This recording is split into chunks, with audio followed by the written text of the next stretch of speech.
Welcome to the Not Old Better Show on radio and podcast. The show covering all things health, wellness, culture, and more. The show for all of us who aren't old, we're better. Each week, we'll interview superstars, experts, and ordinary people doing extraordinary things, all related to this wonderful experience of getting better, not older. Now, here's your host, the award-winning Paul Vogelzang. Thank you and welcome. Today's episode is sponsored by Caraway, good-looking and clean cooking. Thomas Jefferson was a man of brilliant words, but behind the elegant prose of the Declaration, behind the Monticello image etched into our coins, was a complicated, anxious, emotionally charged figure who suffered in silence, loved in secrecy, and lived carefully behind a mask of reason. Today, we meet the man behind the mask. Welcome to the Not Old Better Show History Alive series. I'm Paul Vogelzang, and today's guest is acclaimed historian Andrew Burstein, whose new book, Being Thomas Jefferson, An Intimate History, peels away the polished marble of public memory to reveal a man far more fragile and far more human than we were ever taught. Was Jefferson a master of controlled emotion or a prisoner of it? A principled architect of democracy, or a lifelong rationalizer of privilege and contradiction? Andrew Burstein takes us through never-before-seen letters, private moments, and hidden corners of Jefferson's emotional life, from chronic illness to his long secret connection with Sally Hemings. This conversation is part biography, part cultural reckoning, and fully relevant to anyone curious about the difference between the stories we tell and the truths we live. Stay with us. You've never heard Jefferson quite like this. Please join me in welcoming acclaimed historian and author Andrew Burstein. Professor Andrew Burstein, welcome to the program. I've been looking forward to this, Paul. Thank you. Well, thank you. Yeah, that's nice of you to say. I have been looking forward to this too. Of course, your wonderful new book, I've got a copy of it right here. I just have enjoyed it so much. Being Thomas Jefferson, we're going to talk about that, as well as your research on Thomas Jefferson and previous works. This is a labor of love, certainly, for you, and it's brilliant. Congratulations on the book. Thank you kindly. It was and is a labor of love. Definitely. Yeah, I started studying Jefferson at University of Virginia in graduate school in the early 90s. And my dissertation, my first book, was called The Inner Jefferson. And this is, so I feel that now that I'm retired, this is bookends. This is what I've learned over 30 plus years. Well, good. Well, that's a nice place to start. Then tell us a little bit about what you learned. I mean, did you find some new anecdotes, some personal or some historical blind spots, perhaps missed earlier, that you really felt like needed to be mentioned this time around? I definitely did. And probably the biggest takeaway is that, and no previous biographer has gotten into this element, but Jefferson literally pursued celebrity. He was soft-spoken. He did not, he did not devise radical solutions in legislative assemblies. He was not a public speaker, but as a writer, he was, I would almost say, Machiavellian and seductive and intentional. So the pursuit of celebrity, because he perceived himself as the Republic's savior, he had this fear that there would be a return to monarchy, not because of George Washington, although his few years as Secretary of State in the first Washington administration ended badly, and Washington went to his grave detesting Jefferson, who, they had a mutual admiration society for decades. So the intensity of his political, his desire to be remembered as the savior of the Republic, um, shows a side of him that few people have understood. At the same time, I learned that he had an intense desire for privacy in a world where privacy was hard to come by. Mm. And we see that in the way he constituted Monticello, the private spaces that he carved out. And he was a self-taught architect, which is a remarkable thing in Yeah. late colonial America. The other thing that I've discovered that really wasn't a part of my perspective on Jefferson before now is just how extremely defensive he became, how thin-skinned, how deep his hatreds went, and his reluctance to admit to misjudgments or to weigh new evidence when presented to him. And the obvious example is that what we call his scientific racism, his belief that African Americans were not as inherently intelligent or clever, creative, imaginative. He wrote these things, and once it was committed to paper, he never went back on it. He never reevaluated. He had plenty of evidence, of examples, of real life examples, and of Black accomplishment. And he still, in the end, believed that the possibility of a race war was real, and that emancipation um, had to coincide with the relocation or recolonization of former slaves in West Africa or the new Republic of Haiti, but that white and Black couldn't live together. So in that way, he's a disappointment. Thank you for that. That's so helpful because there is this real dichotomy, this personality that we just don't see. Although, many in our audience will remember quite a while ago, 50 years perhaps, Fawn Brody's biography about Jefferson and this image of Jefferson's that you've talked about just now. And so I wonder, do you see your book as continuing that conversation of his image and correcting some of this kind of stuff that's there? And, this is a conversation. I mean, this is a man that we need to understand as a man too. Yes, very much so. And it's not by coincidence that the title of the book is Being Thomas Jefferson, An Intimate Uh-huh. History. Fawn Brody's book, in a way, this is an homage to her book, Mhm. was titled Thomas Jefferson, An Intimate History. So I just added one word. That was 50 years ago. And it was a bestseller, and it rocked the field of Jefferson studies. It alienated her from the professional historians who uniformly had a positive valuation of Jefferson. So I have high regard for Fawn Brody's courage in exploring Jefferson's private impulses, but her attachment to Freudian interpretation obviously went way too far and required correction. So in that way, psychohistory got a bad name, deservedly so. But I think 50 years is a long enough moratorium, since cognitive scientists have done tremendous research into the nature of emotions.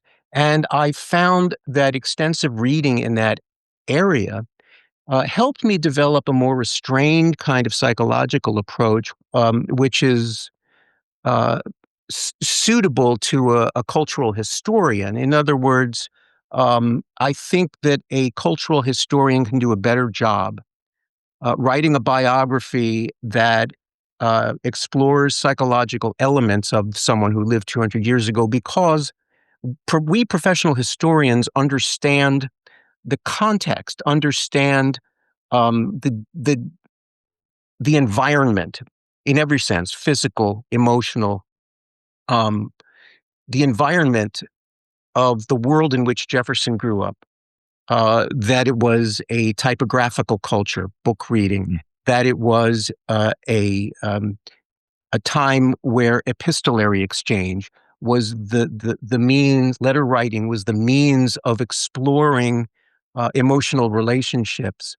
And so I'm a student of American English and early American English, and Jefferson's seductive way of writing was something that I've given a lot of study to. Now, Fawn Brodie uh, wrote in a groundbreaking way about that Jefferson, but it's been a long time since anyone explored it. I mean, he filed his daily records endlessly uh, in order to tap his memory. So he would bring stories to life in an emotionally resonant way, and reframing facts to enhance his story. And so, looking at the extant record, um, looking at his records, his extremely well ordered records, um, it's possible to do a kinds of forensic analysis of how Jefferson communicating a sense of self, both in a private realm and in a public realm, because he was selected to write the Declaration of Independence because he had that unique ability, and I would say exceeding that of anyone else who sat in the Continental Congress, to uh, uh, to show the revolutionaries why they were just, why they were morally just in separating from Britain, and why the King of England, and this is another element that makes my book different from what has preceded, that the king, this was the Declaration of Independence should be read as a divorce decree, a divorce instrument. And the king, not as, this is not about the mother country as our textbooks tend to view it, but an abusive husband who, to take one of my favorite phrases from the Declaration, sent swarms of officers to harass our people and eat out their substance. I mean, this very visceral, emotional language. Yeah. Only Right. Jefferson could have done that. Yeah. So, yeah, I mean, his emotional power on the page is the reason why we remember him. Yeah. Why we can't quote George Washington or James Madison or Alexander Hamilton. Well, I mean, To the Alexander extent. Hamilton shines on the stage these days, but that's Yes. not the historical Hamilton. He really Yeah. didn't write in a very emotionally revealing way. Yeah, I thought it was interesting in the book. Again, our guest today is Professor Andrew Burstein, who's written the wonderful new book, Being Thomas Jefferson. I have a copy of it here. Thanks very much, Professor Burstein, for sharing the book with me. And you write, and I do want to talk to you a little bit about this idea of control that Jefferson exhibited, because he seems to be a man obsessed with order. And as I was reading it, I was thinking to myself, is this somebody who today we might categorize as, neurodivergent? Is this autism spectrum? I mean, certainly didn't have any of that. But I wonder if you could tell us, is that a way for him to manage this inner chaos? Or was it something that was just in response to necessary leadership that our republic required of him? Well, I don't want to put a clinical term to it. Yeah. That's not, yeah. I mean, Yeah. um, but I can give you a really good example Yeah, of please. Thank Jefferson you. as a micromanager Yes, and right. Good. ordering Better. ordering his environment. Now, first of all, he decides as a self-taught architect in his 20s to build. It's not the most practical thing to do, to build on the top of an 867-foot tall mountain. But that's what he did with enslaved labor, I should add, um, and laying out the every tree that he intended to plant, every vegetable. There's an illustration in the book of a very early 1769 uh, uh, drawing that he made before he had broken ground of exactly what trees he was going to bring from where he was going to place them around the mansion. So when it comes to the cemetery at Monticello, which one can visit today, um, uh, he micromanaged, and I could just imagine him pointing out to the grave diggers exactly. He, so he's in the center. He's created a little geometric square, and he has his wife who died after a difficult childbirth. There's her sixth pregnancy as his wife after 10 years of marriage. And she's on one side of him. The daughter who died while he was president, the only he only had two children who survived to adulthood. Um, and so he has this. He uses the term partie carrée from the French, which translates usually as a foursome in dancing together. But in this instance, it's burying the people who mean the most to him in this little micromanaged graveyard, and his best friend and brother-in-law he disinterred from where he died, and a few days later reinterred him at Monticello, so that because they had made a pact at some point that whichever of them died first, they would be buried next to each other. So you see both the sense of order and the depth of friendship. What family and friendship and sentimental attachment meant to him. Again, leading back to the way he wrote with a kind of poet's cadence. But what I also wanted to say, because this is to me a fascinating offshoot of that sense of order he had. His own mother, who died in March of 1776, an important year in his life, as we know, he buried her at a significant distance from that, the square of his most intimates. What does this say? We know nothing from Jefferson or really anyone except unreliable word that comes down through the ages, through the generations. But it seems to me that he did not have a warm relationship either with his mother or his father, whom he saw little of. His father died when he was 14 and was away most of the time Jefferson was growing up. So there's, it in retelling his story from this deeply personal perspective, I see someone who attached himself to surrogate parents, especially his law professor at William and Mary, where all the elite, the sons of the elite, went to college at that time.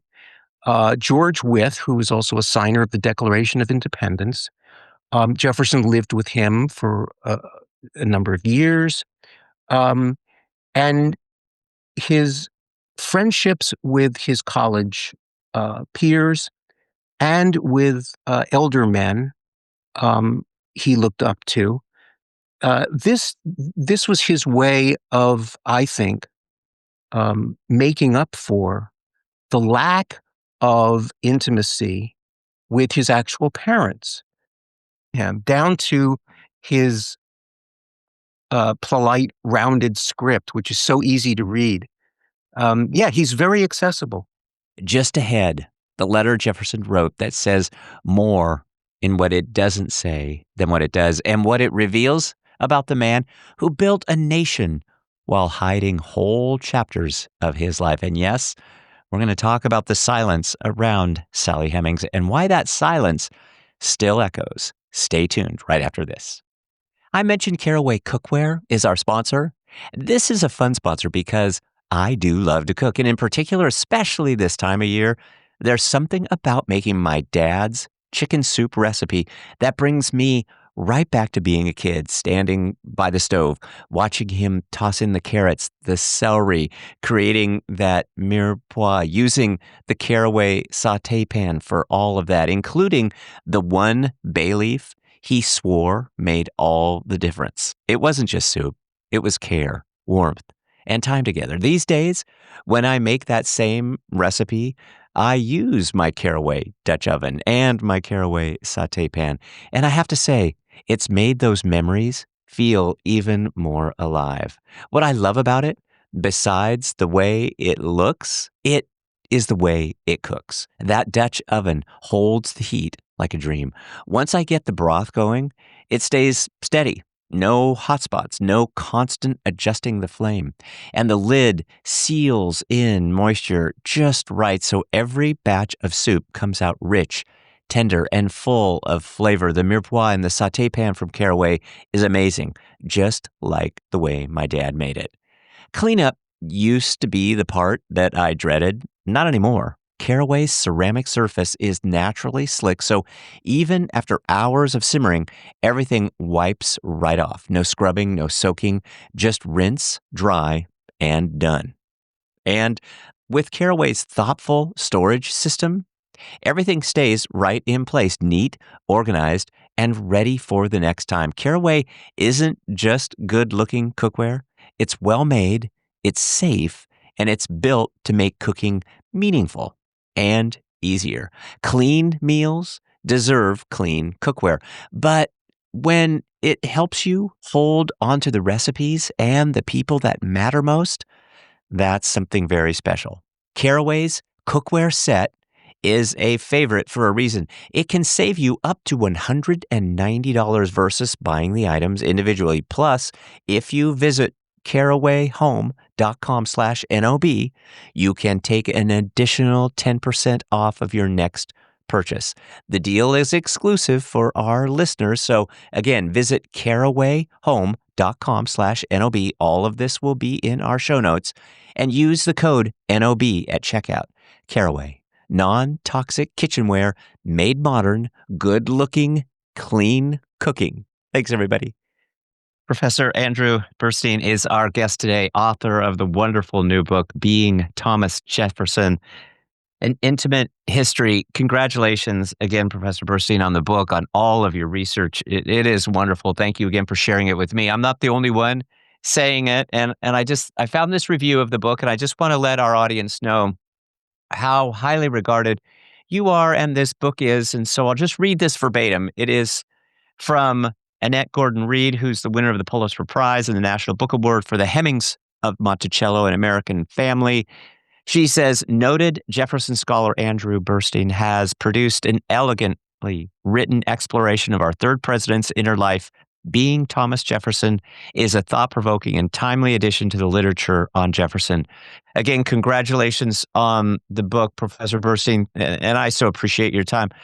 I want to talk to you for just a second. We all know, Fawn Brody, and you and I talked a little bit about it. You write about the Sally Hemings episode within that, within the world of Thomas Jefferson. You write about that in a very factual way, but also in a very intimate way. And so I wonder how you balanced that writing about their relationship with both this emotional insight into it, and then kind of all, with all the background of Jefferson's own predilections about African Americans and slavery and that entire subject. Yeah, it is a big subject, and I spent Yeah. a lot of time on it. But I want to preface this by saying that the scholarship of Annette Gordon-Reed, who is both a historian and a legal scholar at Harvard, she her Pulitzer Prize-winning book on the Hemings is that extended family, which I've described as Jefferson's parallel subordinate family, and that's a way of getting into this. Yes, Annette has done a great service, not just for Jefferson scholarship, but for the discipline of history. And where have a slightly different way of coming at the Jefferson Hemings matter. is that I see a greater importance or an equal importance on class privilege. He saw the Hemingses not strictly as an enslaved family that he had inherited from his wife's father, his father-in-law. And incidentally, for your listeners who don't know, Sally Hemings was Jefferson's late wife's half-sister. And she was, the record shows, regarded as an attractive young woman with straight flowing hair.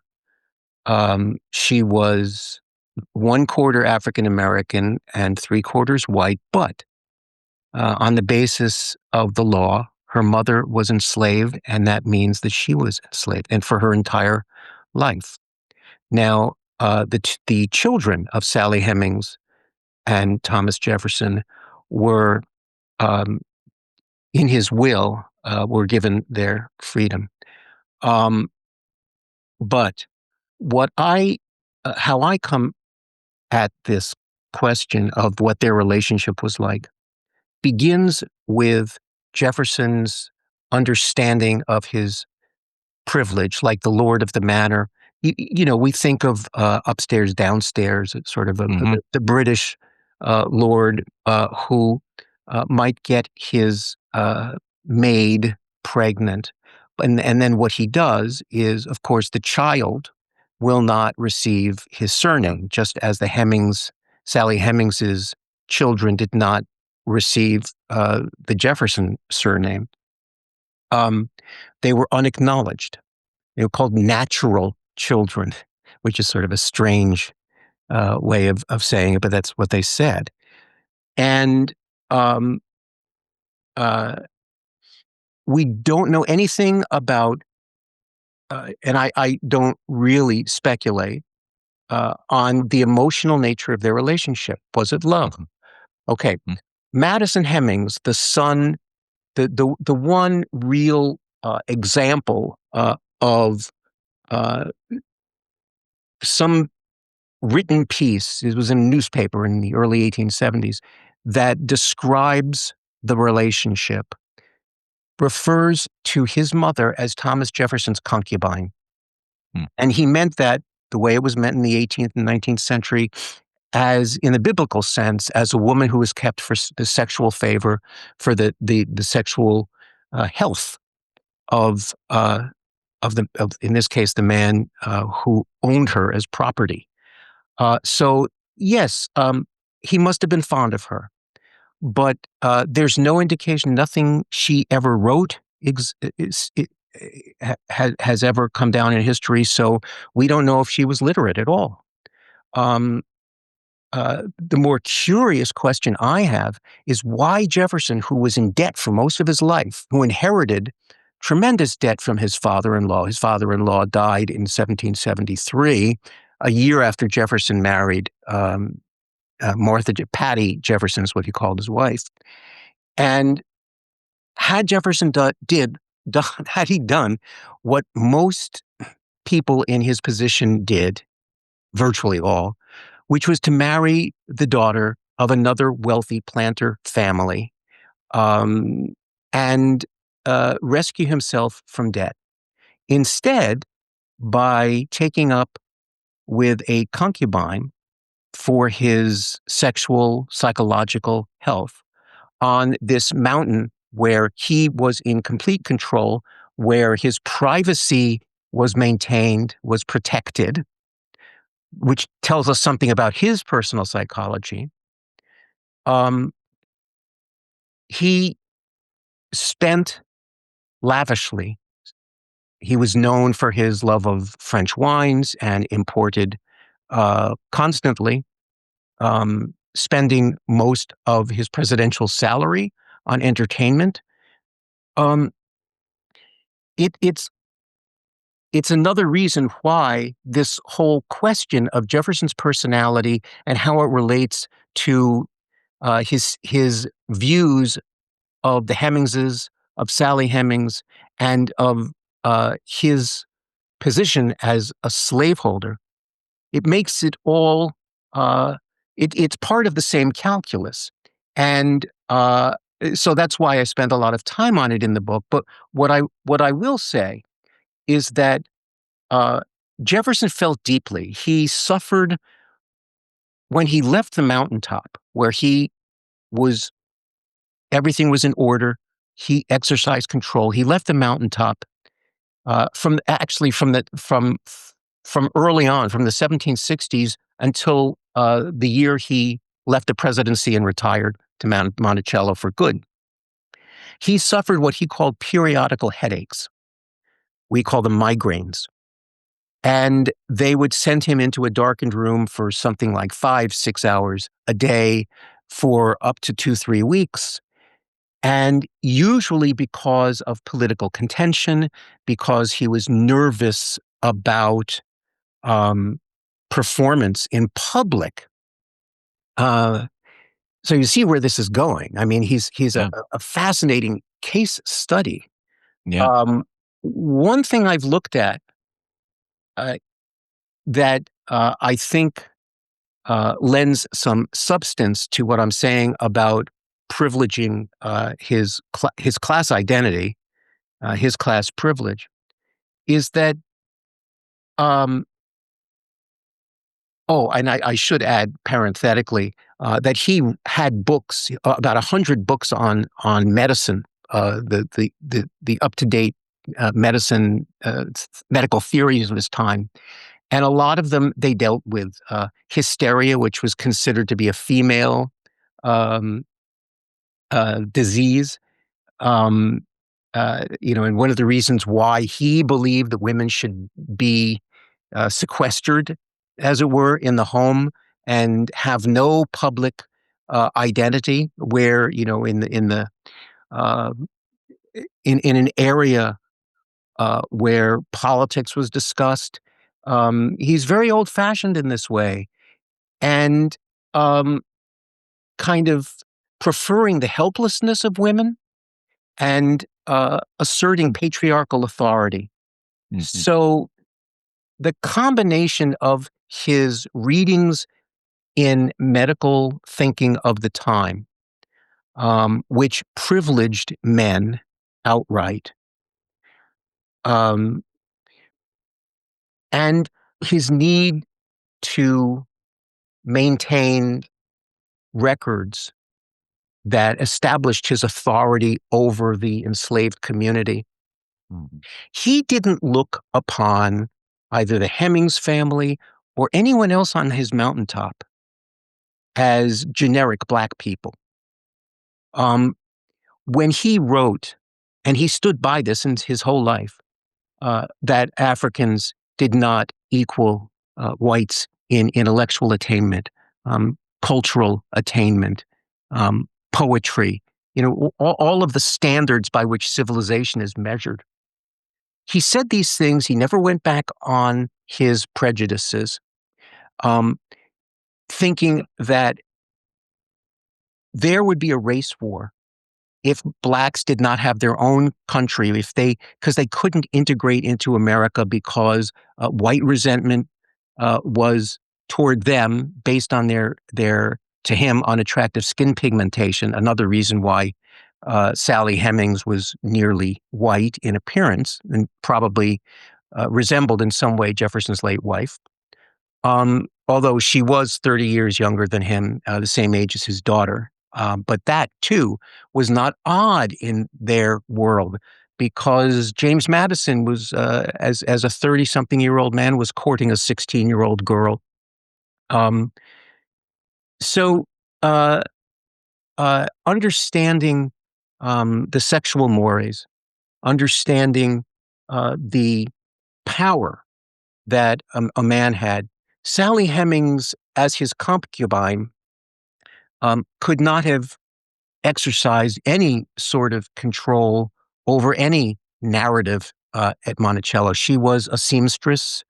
Um, she was in close physical proximity to him, um, and her family were the most trusted enslaved people on the mountaintop.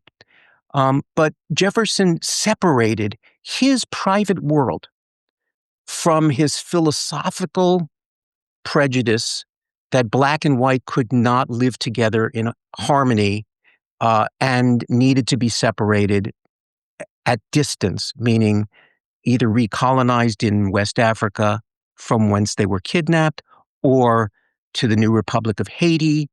But his inability to change his mind shows a man for whom control was essential. And when he was somewhere where he could not exercise control, um, he suffered. His nerves suffered from that. He now his family didn't even know. His doctors did.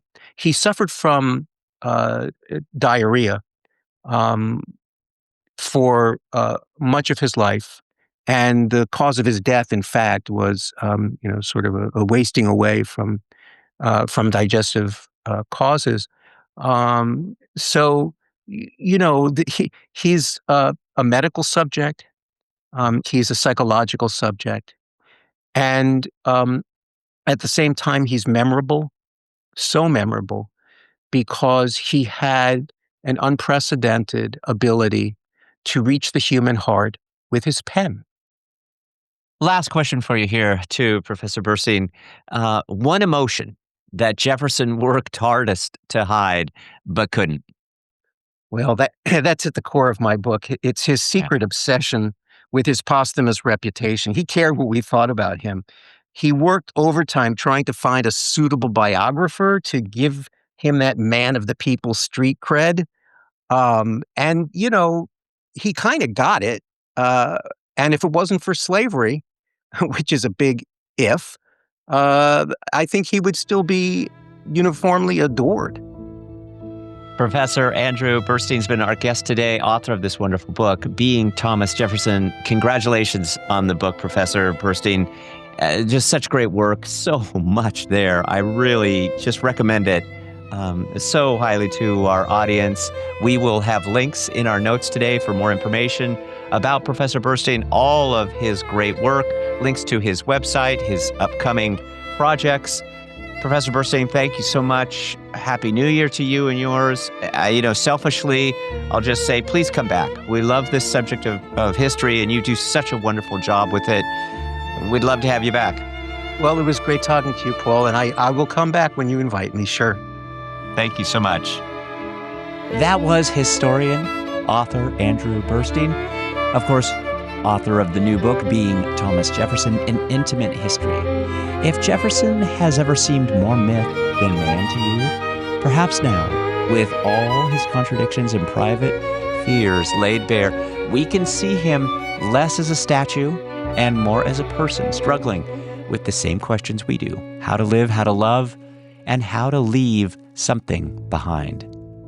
To listen to this episode again or explore our extensive back catalog of Smithsonian Associate Conversations, visit us at notold-better.com. You can follow us on social media. We're at notoldbetter. We're on Twitter at notoldbetter. You can find us on Instagram, too, for a behind-the-scenes look. All kinds of great additional information about our guests. All of that on social media. This is a production of NOBS Studios. I'm Paul Vogelzang. Thanks for spending time with us today. Let's talk about better. Let's talk about the Not Old Better Show on radio and podcast. I hope you'll join us again next time. Thanks, everybody. See you soon.